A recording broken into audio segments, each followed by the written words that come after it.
വിലായത്ത് ബുദ്ധ സിനിമയുടെ release confirm ചെയ്തുകൊണ്ട് സിനിമയുടെ പുതിയൊരു പോസ്റ്റർ വന്നിട്ടുണ്ട്. നവംബർ 21-നാണ് സിനിമയുടെ റിലീസ്.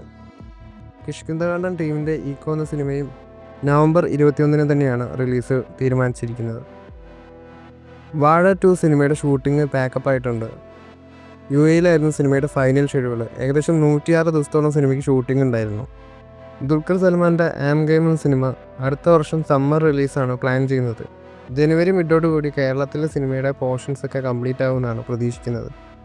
ജിത്തു മാധവൻ്റെ സ്ക്രിപ്റ്റിൽ ചിദംബരം ഡയറക്റ്റ് ചെയ്യുന്ന ബാലൻ എന്ന സിനിമയുടെ ഭാഗത്തുനിന്ന് ഇപ്പോൾ ഒരു അപ്ഡേറ്റ് വന്നിട്ടുണ്ട്. ടൊവിനോ തോമസ് ഈ ഒരു സിനിമയിൽ ചെറിയൊരു റോള് ചെയ്യുന്നുണ്ടെന്നും സിനിമയിൽ ഇതൊരു ഇമ്പോർട്ടൻറ്റ് റോളാണെന്നും പറയുന്നുണ്ട്. ഈ ഒരു സിനിമയുടെ ഷൂട്ടിംഗ് മംഗലൂരിൽ നടന്നുകൊണ്ടിരിക്കുകയാണ്.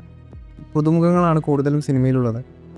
സിനിമയുടെ DOP ഷൈജു ഖാലിദും മ്യൂസിക് സുഷിൻ ശ്യാമും എഡിറ്റിംഗ് വിവേക് ഹർഷനും പ്രൊഡക്ഷൻ ഡിസൈനർ അജയൻ ചാലിശ്ശേരിയുമാണ്. B ഉണ്ണികൃഷ്ണൻ നിവിൻ പോളി പടത്തിൻ്റെ 50 ദിവസത്തെ ഷൂട്ടിംഗ് കഴിഞ്ഞിട്ടുണ്ട്. ഫോറിൻ ലൊക്കേഷൻസിൽ ഇനി 30 ദിവസത്തെ ഷൂട്ടിംഗ് കൂടി സിനിമയ്ക്ക് ബാക്കിയുണ്ട്. ഷറഫുദ്ദീൻ്റെ ദ പെറ്റിക്കറ്റീവ് എന്ന സിനിമയുടെ 19 ദിവസത്തെ വേൾഡ് വൈഡ് കളക്ഷൻ എത്രയായെന്ന് നോക്കാം.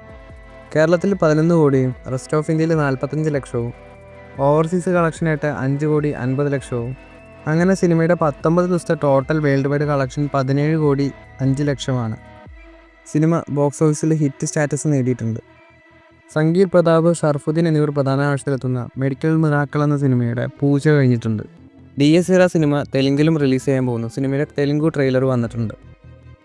DS ERA സിനിമയുടെ 4 ദിവസത്തെ വേൾഡ് വൈഡ് കളക്ഷൻ നോക്കാം. ഓപ്പണിംഗ് ഡേയിൽ 9 കോടി 77 ലക്ഷവും, രണ്ടാം ദിവസം 14 കോടി 30 ലക്ഷവും, മൂന്നാം ദിവസം 12 കോടി 64 ലക്ഷവും, നാലാം ദിവസം 5 കോടി 36 ലക്ഷം. അങ്ങനെ 4 ദിവസത്തെ സിനിമയുടെ വേൾഡ് വൈഡ് കളക്ഷൻ എന്നത് 44 കോടി രൂപയാണ്. ഇന്നത്തെ കളക്ഷനോടുകൂടി സിനിമയ്ക്ക് 50 കോടിക്ക് അടുത്ത് ബോക്സ് ഓഫീസ് കളക്ഷൻ ഉണ്ടാവും.